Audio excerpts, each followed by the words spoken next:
Hook, have you ever been punished for something that you poured your heart and soul into, only to later discover that the very thing they tried to take from you was priceless? That's what happened to me. The HOA said my garden was an eyesore, a disgrace to the neighborhood, and slapped me with a 5,000 fine. But less than 24 hours later, the city declared that same garden a historic landmark worth $500,000. This is the story of how humiliation turned into vindication, and how a garden that was nearly destroyed ended up saving not just my dignity, but my family's future. Stay with me until the end, because what I learned through this fight may just change the way you see beauty, history, and even yourself. The envelope was thin, official looking, and slid halfway under my door like a dagger waiting for me to pull it out. I tore it open with trembling hands and read the words that made my stomach drop. Notice of violation. Your property has been deemed non-compliant due to an unsightly garden. You are hereby fined $5,000. My knees nearly buckled. I stood in my living room, staring out the window at the very garden that had been my refuge for years. To me, it wasn't just a patch of dirt and wildflowers. It was my grandmother's legacy. She had taught me how to grow herbs and flowers that had been in our family for generations. Some of the seeds were carried by her parents when they immigrated here. Every corner of that garden had a story. The lavender she planted for calm, the wild roses she once said kept love rooted in the home, the heirloom tomatoes whose seeds were older than me. But to the HOA, it was messy, overgrown, ugly. I remember calling the number at the bottom of the letter, desperate to explain.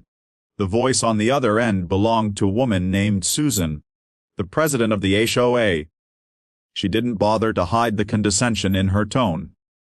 "Mom, your property doesn't meet community standards. If you want to live here, you have to keep up appearances. People pay good money to live in this neighborhood. Appearances. That's all it was to them. Uniform lawns, perfect hedges, trimmed to the inch. My garden wasn't uniform. It was alive. It spilled over the edges. It looked like nature, not a golf course. But Susan didn't care. By the end of that call, I felt humiliated.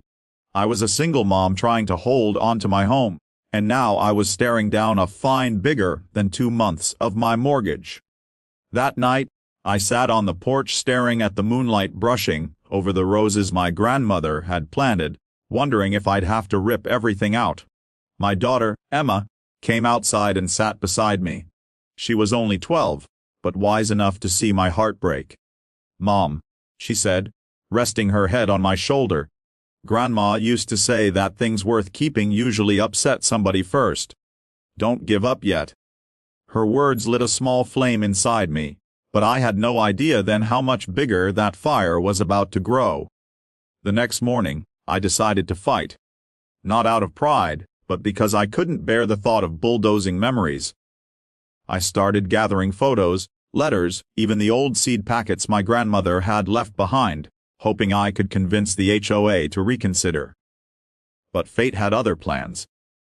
That afternoon, as I was kneeling in the soil pulling weeds, a man in a wide-brimmed hat walked up to my gate.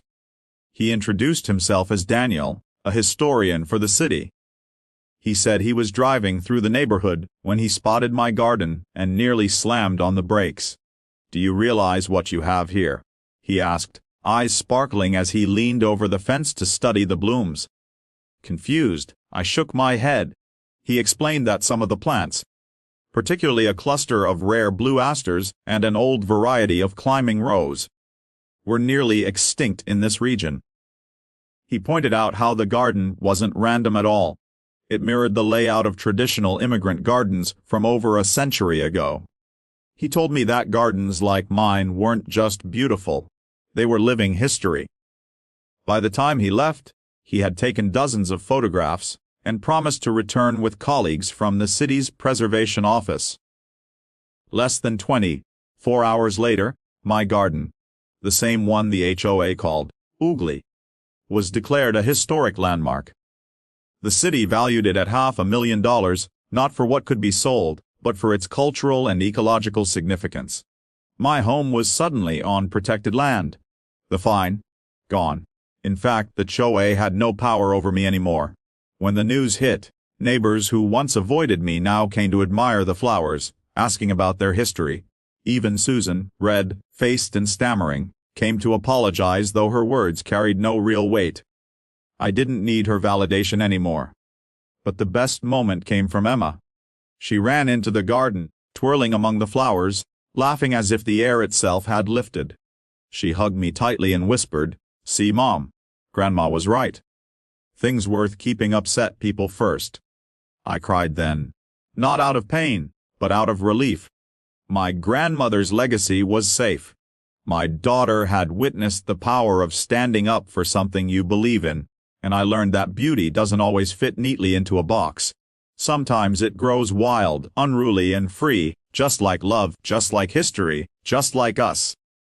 Closing message. So, what's the takeaway? Sometimes the world will try to shame you for being different, for not fitting into their mold. They'll fine you, criticize you, even try to erase you.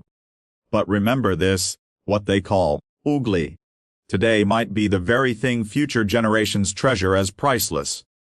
Never underestimate the value of what you've been entrusted with. Whether it's a garden, a dream, or a piece of your identity. Because beauty isn't always about appearances. Sometimes, it's about the stories we keep alive.